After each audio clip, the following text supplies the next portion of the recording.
పెద్ద ఆయన ఊడుస్తున్నారేంటి? బాబు గారండి మీరు తప్పకుండా నేను ఊడుతాను.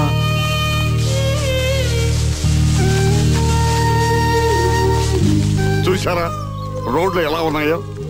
ఎవరూ పంచాయతీ వాళ్ళు రాలేదని ఈ చెత్తలో బతికేస్తారా?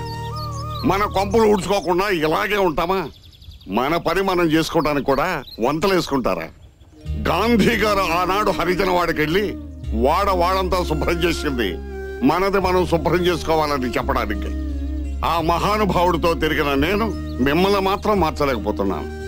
గాంధీ అంటేనే పరిశుభ్రత, గాంధీ అంటేనే సత్యం, గాంధీ అంటేనే శివం, గాంధీ అంటేనే శుభ్రం. గాంధీ గారి పేరు చెబితే తెల్లవాళ్ళు పారిపోతారు కానీ మనవాళ్ళు పారిపోయారేమిటి? అరే నేను ఆడాలి. సరే తీసుకో. బడికలకుండా ఏం చేస్తున్నారా? చిన్నప్పుడు లాల్ బహదూర్ శాస్త్రి గారు వాళ్ళ ఊరి నుంచి నది ఈదుకుని మరీ వెళ్ళి చదువుకునేవాడరా. మన బడి ఇక్కడే ఉంది కదండి, నది ఈదుకుంటూ వెళ్ళడం దేనికి? ఊరి బడు థైలారా, ఇలాంటి చావు తెలివితేటలు మాత్రం పడి బడికి.